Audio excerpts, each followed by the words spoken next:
So I want to thank you for that and praise the Lord for that. I want to also thank you, Pastor Caleb and Pastor Randy, for the opportunity to speak here this morning. I know Pastor Randy's not here, but I'll tell him that when he comes back from his fishing trip. But we're going to go ahead. You already know the passage, Psalm 20. This is the point where I would read the passage, but Pastor Caleb's already done that, so we can skip that part. So I would like to know, a lot of times when we've had a lot of time at home recently, and so we like to, if you're anything like me, I struggle with buying things. And so a lot of times when you buy something, especially something a little bigger, it has assembly required on the package. So I'm kind of curious, how many of you have had to assemble something that you bought in, say, the last 3 months? Yeah, there we go. All right. There's a lot of guys out there that had to assemble something. I have a question for you guys. How many of you took that little white piece of paper called the instructions and threw it behind your back or in the trash can? Yeah, all right. So that's kind of what I like to do. I take the instruction sheet, throw it behind my back, I'll figure it out. It can't be that hard, right? And then usually I end up going back and trying to find the instructions because I couldn't figure out how to make it work, And that's kind of how we like to run our life. I've noticed that I do that in more than just finding, assembling stuff that I bought or assembling things that needed help. I've found that a lot of times I do that in my spiritual life as well. I've found that I like to take the instructions that God has given me and throw it behind my back and try to figure it out on my own. Try to piece together the parts of my life that I think I might have and try to put all of this into a nice little puzzle that makes my life work. And this is kind of how I've realized that so many times we try to live our spiritual lives with our physical effort. We try to live our spiritual lives the way that we think they should go. We try to rate them with our human rating system. We try to find ways where we can boost our spiritual lives in our own power. And this is something that was really concerning to me until I realized the one big mistake that I was making. And that's what I want to talk about this morning. And that is that our spiritual life is not reliant on our physical power. Our spiritual life and the progress and our relationship with God is reliant on God's power and God's strength. And that's exactly what this passage talks about. We're going to have a word of prayer, and then we're going to dive right in. Lord, I thank you so much for this opportunity that we have. I thank you for this passage, and I thank you for the lessons that you've been teaching me through this passage. Pray that you would give me the wisdom and the words to share the lesson that you've given to me this morning. In your name, amen. All right, so Psalm chapter 20. We already read it, so I'm not going to go through it again. But this psalm is written by David. Okay, David was one of the most famous kings of Israel. You've probably heard of him before. He's most famous for his fight with the giant. He's also famous because David was the warrior king of Israel. He did a lot of their fighting. He did a lot of their battles, and he went out and won a lot of territory for Israel. Most of his reign he was involved in marching out and conquering other nations around them and gathering more land for the nation of Israel. Okay? And actually, if you see, I think it's in 2 Samuel, we'll see that we're not going to turn there. But David actually asks the Lord if he can build a temple for the Lord. And David is told that he is not able to build that because he has so much blood on his hands, because he's done so much fighting. Okay? So we know that this guy was a real warrior. This guy was someone who knew exactly how to fight. Okay? He led the armies of Israel. He went out there and he did his job. So here we find in this passage that David is about to go out and fight a battle. We don't really know which one. It was probably against the Philistines because that was his most fought against enemy. He loved fighting the Philistines. I don't know why, but he did. And so he came in here and he's getting ready to fight against the Philistines. But if you notice in this passage, in the first verse, he says, "The Lord hear thee in the day of trouble. The name of the God of Jacob defend thee." And second verse says, "Send thee help from the sanctuary and strengthen thee out of Zion." He hasn't even started fighting the battle yet, and he's already requesting help from God. He's already saying, God, I'm going to need your help in this. God, I'm going to need your blessing in this. God, I'm going to need your strength. I'm going to need your wisdom from you. He's already requesting help from God. He's already saying, God, I can't do this without you. And I don't know about you, but so many times I walk into a problem, I walk into the next day of my life, and it takes something disastrous, something catastrophic for me to turn around and say, you know what, God, I need your help. God, I need your strength. God, I need your wisdom to go through this day. When David's setting the example here for us, he's saying, you know what, before I even go into that battle, before I even go into that day, I'm going to say, God, I need your help already. Now, you could make the argument that David is facing a very strong enemy, and that's what we're going to talk about here this morning. So we're going to focus mostly on verses 7 and 8.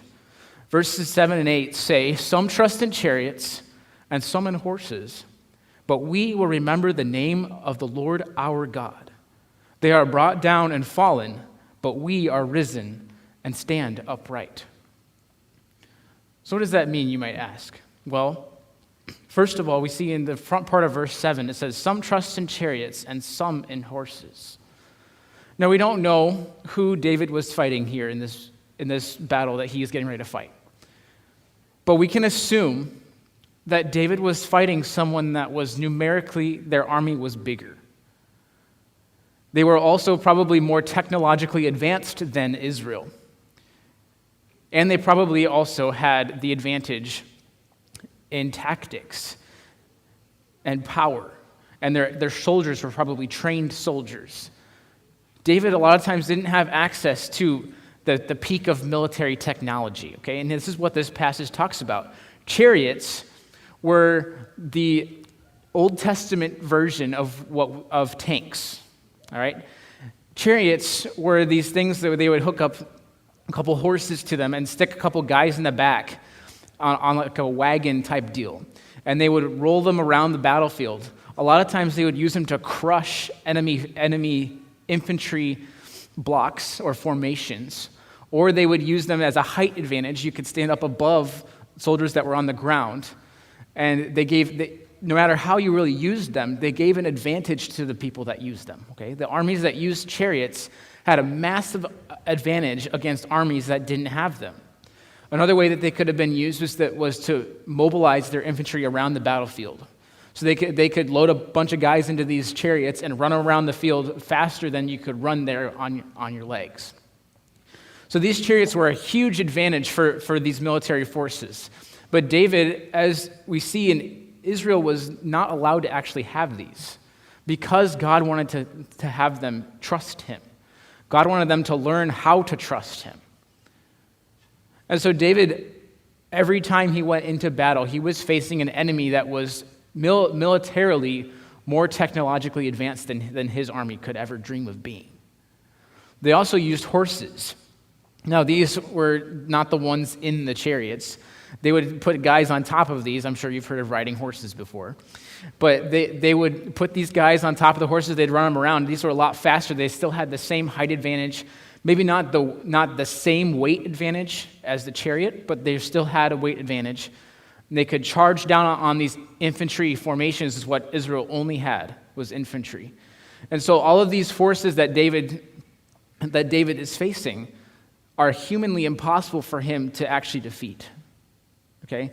So we're looking at this in a way that imagine with me, we'll go back to this.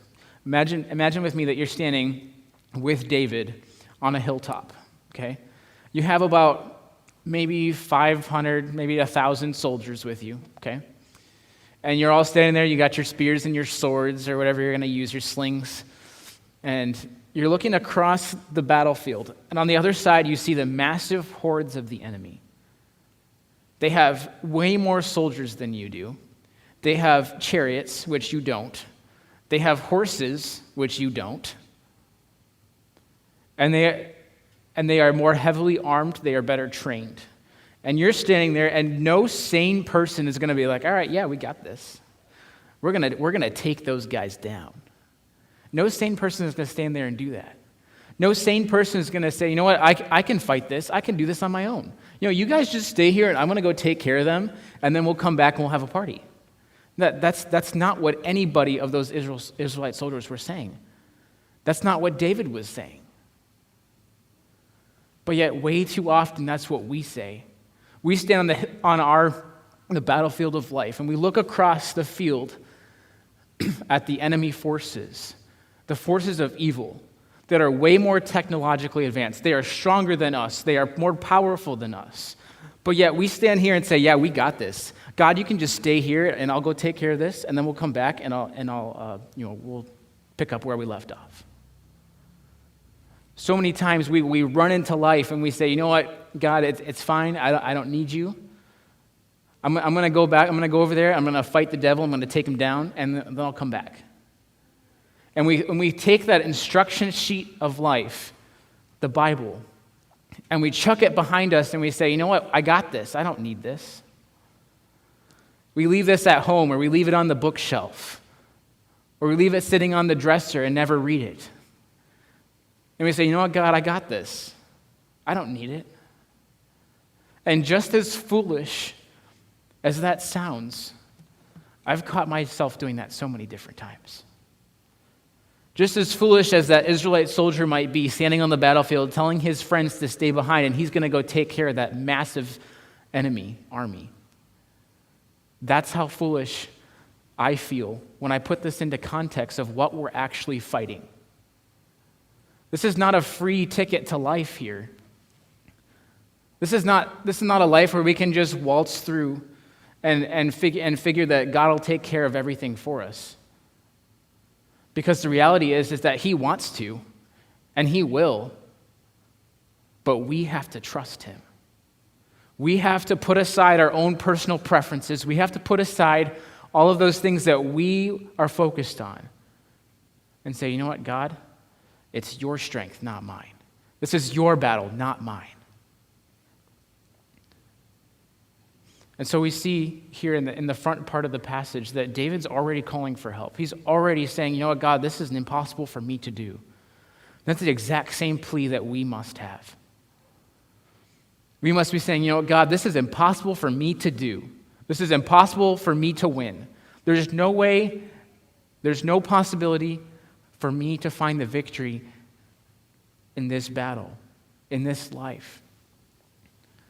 But not only do we see that, we also see that when we do go in there on our own, when we do go in there and say, you know what, God, I can do this on my own. I can get in there and I can fight this battle. We see that the defeat is not only physical, it's also mental.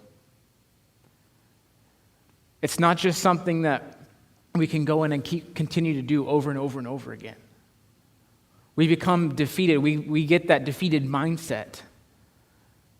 And then eventually, we get to a point where we're not physically going to go there and fight because we know we're going to lose. But we don't even trust God to go in there and fight because we've lost so many times, because we've tried on our own so many times.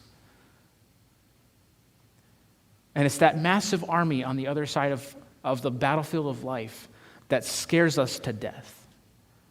That scares us out of trusting God. That scares us out of saying, you know what, God, I'm going to put my trust in you. I'm going to give up my personal preferences. I'm going to give up the things that I think are important. And I'm going to say, God, you are important. I'm going to say, God, your strength is important. Your strength is the only thing that matters in my life. And it's the only thing that I can find victory through. So we talked about the massive army that we're facing. We talked about how our physical power is not enough. It's not nearly enough. And when we try to go through our physical power, we only defeat ourselves even more. But yet, the news doesn't stop there. And I'm so very thankful for that. Because although this passage makes it very clear to us that we have no chance, that we have no power against the power of evil, it also makes it clear that someone does. Our God has the strength. If you look with me in the second part of verse 7, he says, "But we will remember the name of the Lord our God." You know, I love the word "but." He says, "But we will remember." He's talking about how they trust in all of their military technology. They trust in all of their personal strength. They trust in their training. but I'm trusting in God. They can trust in all of their tanks and their airplanes and everything else, but I'm trusting in God. I'm going to trust in the power of my God that's going to win me the victory. We see that this means that he's going to help us through our battles with problems and temptations. Those problems that you face on a daily basis, God can help you with those. The strength of God is equal to the battle that you have to fight every single day. That's what it means here. This word remember, he's not just talking about remembering that God exists. He's not just talking about remembering that, oh yeah, there's stories in the Bible that talk about God's power and how God defeated the enemy and all that. That's not exactly what he's talking about. He's saying, I'm going to remember the characteristics. And I'm going to remember the strength of God. I'm going to remember what God can do for me. He's making it personal. He's saying, we are going to remember the name of the Lord our God. He's remembering what God has done for them. At this point in history, they already had several books of the Bible written, okay? They had the Pentateuch with the books of Moses. They could go back and read all of these things that God had done for Israel in the past. And so I believe that this is what David is referring to. He's saying, guys, remember everything that God has done for them. He's also saying, guys, we've done this before. He could have even been saying, you remember when I fought that giant? There's no human possibility of a way that David could have actually beat that giant. But he did, because God was directing him, because he was in God's strength, because he was using God's power, because he was relying on God. And that's the idea here, is he's saying, I'm going to trust in God's characteristics. I'm going to trust in his strength. It's no longer about me. It's no longer about getting the fame for myself or the victory for myself. It's no longer about finding what best suits me. It's about trusting God. It's about giving myself up to God. And then he basically says this, I don't have to fear when God's on my side. I don't have to fear when I'm trusting God. I don't have to fear when I say, you know what, God, this is all yours. But I want to point out an interesting correlation here in verses 7 and 8. If you take the first portion of verse 7, and then you go to the first portion of verse 8, you see a correlation there. So I'm going to read the first part of 7 and then the first part, verse 8. Some trust in chariots and some in horses. Now I'll go to verse 8. They are brought down and fallen.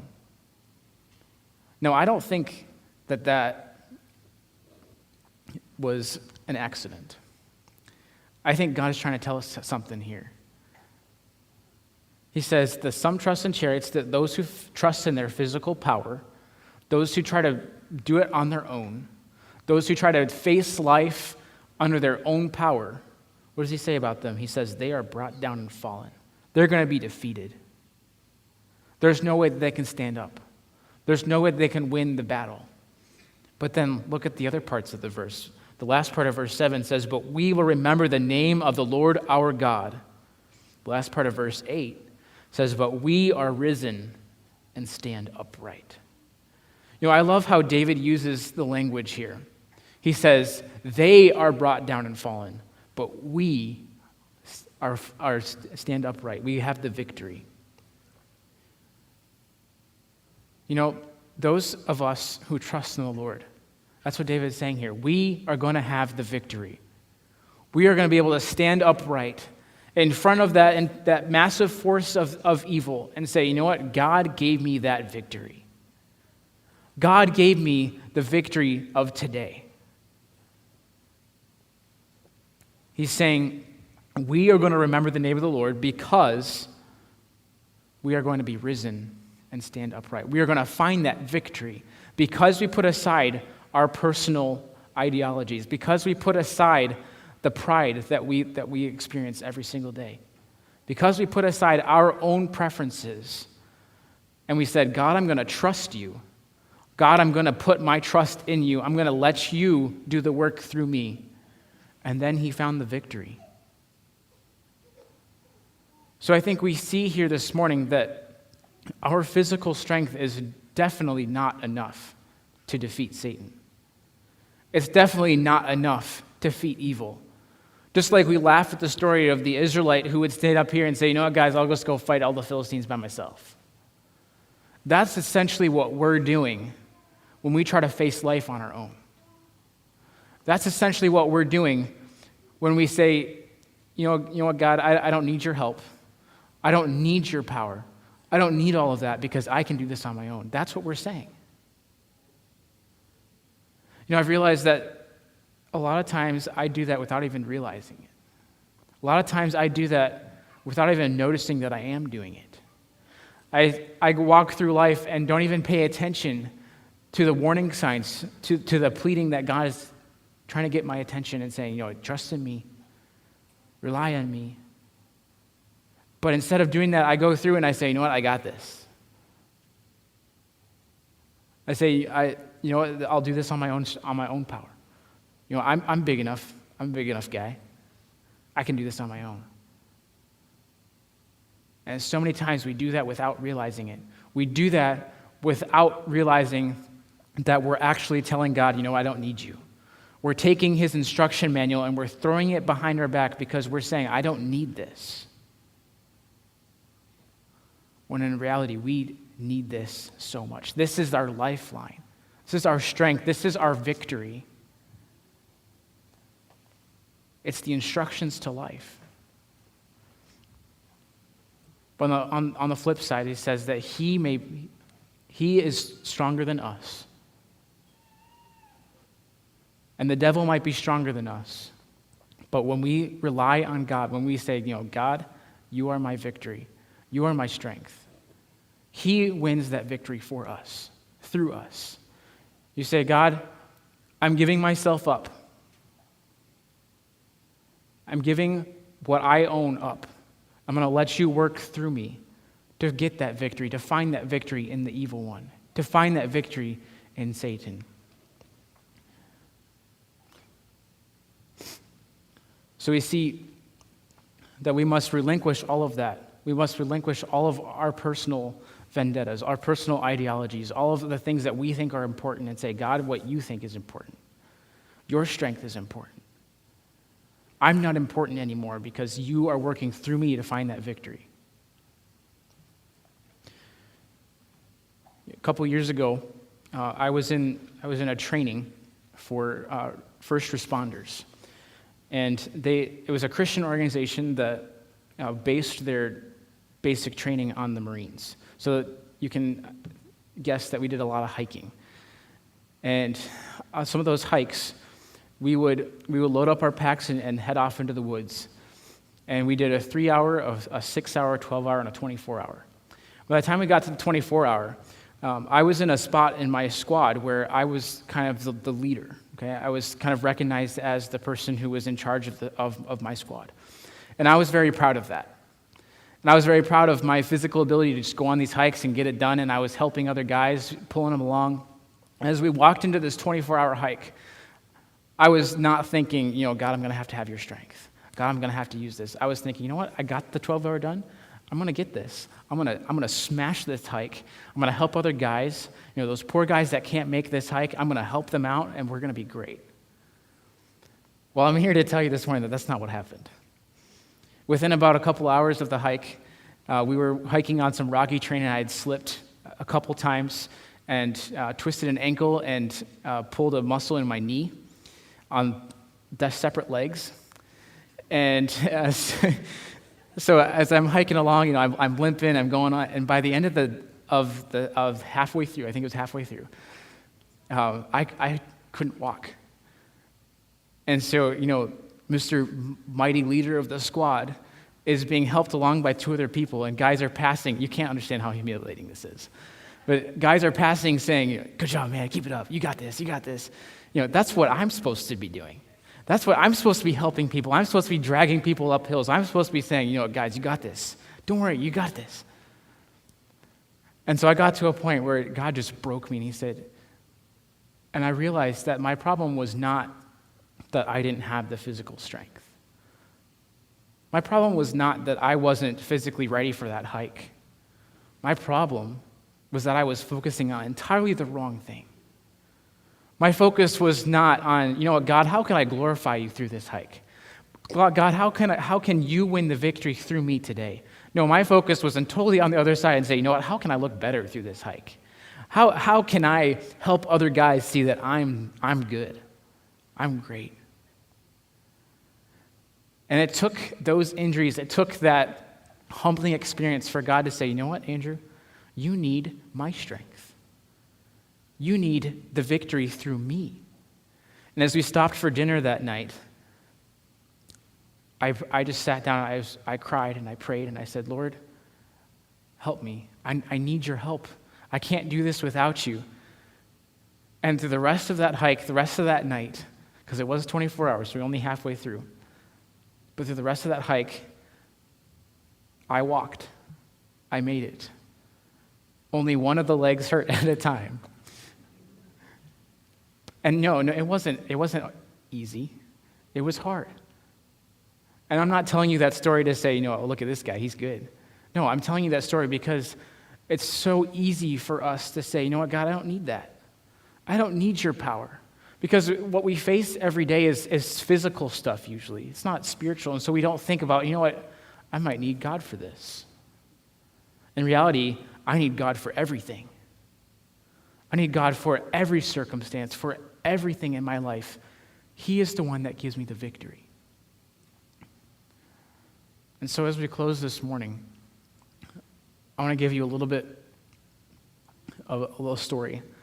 I know I just told you one, but this is something different. And I want you to realize how easy it is for us to say, you know what, God, I don't need you. Or God, I'm going to give you most everything, but not this. Maybe you're just selling your house, okay? And God is the buyer, okay? And God is coming in and saying, all right, you're giving me your life. So I'm sitting here saying, all right, yes, God, I'm going to give you my life. So I'm going to walk through, and I'm going to say, I'm going to walk through this house and show him everything that I'm giving him, right? Because he's not going to take something he doesn't know anything about. So I'm going to walk him through the house, and I'm going to walk through the kitchen and the bedrooms and the bathroom and the upstairs and the downstairs. We're going to go through each room and say, God, this is yours. God, look at all of this. This is great. This is yours. I'm giving it to you. God, look at all this. This I did this all through your strength. This is yours. But let's say I get down to the basement and there's a little closet in the back corner. And it has chains and padlocks and everything out over it. And I say, God, all of this entire house is yours, except for that closet. That's mine. You can't have it. How silly would it be for you to be walking through a house when the owner is showing you through the house and say, okay, if you buy this house, everything on this entire house is yours except for this closet. That's mine. You can't have it. But so many times that's what we do to God. We hold something back. We stick it in the closet. We lock it up and say, God, everything in my life is yours except for this thing. I don't know what that thing might be. Maybe it's a hobby. Maybe it's a secret. Maybe it's thoughts that you have. I don't know what it is. But the idea here is that when we try to give our life to God, but we hold stuff back, we say, God, everything that I have is yours except for this. That doesn't make any sense. Just like it doesn't make any sense to try to sell a house and keep the closet. You can't keep part of a house that you're trying to sell, and that's what you're trying to do here, is that we're trying to give the house, our life, to God. But we can't give it all to him if we're keeping a part of it. I know that sounds really dumb, but it's real. You can't give it all to him if you keep a part of it. And so many times it's just a tiny little part of our lives. Tiny little part that we say, you know what, God, I'm going to keep this for my personal pleasure. Everything else I'll give to you. Everything else I'm going to say, you know what, God, it's all yours. I'm going to be in your strength. I'm going to work. I'm going to do all that. But you say, you know what, this is my personal pleasure. I'm not willing to give that up. I'm not willing to say, God, this is all yours. And that would be my challenge this morning.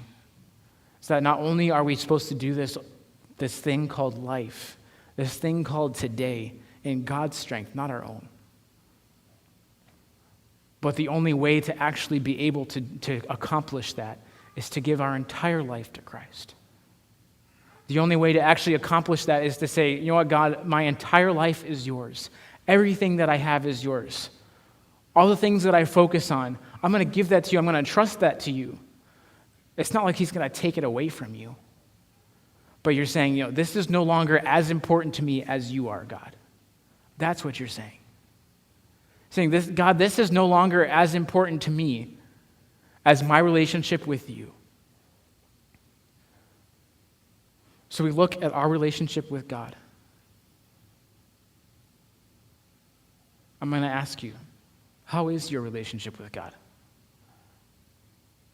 How is it doing? When's the last time you were able to say, God, I'm going to give this all to you and I'm going to win the victory in your strength? I asked myself those same questions. But I would ask that you think about that. When was the last time you were able to say, God gave me that victory? When was the last time you were able to walk into a situation and say, all right, God, I'm going to need your help. I'm going to put aside all of my personal preferences and I'm going to fight this battle in your strength.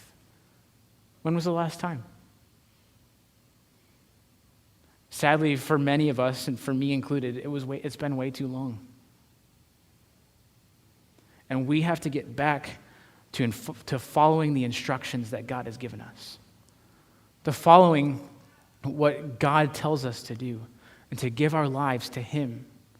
It's no longer about our personal agenda. It's about what God says. It's about God's strength. It's about His victory, not ours.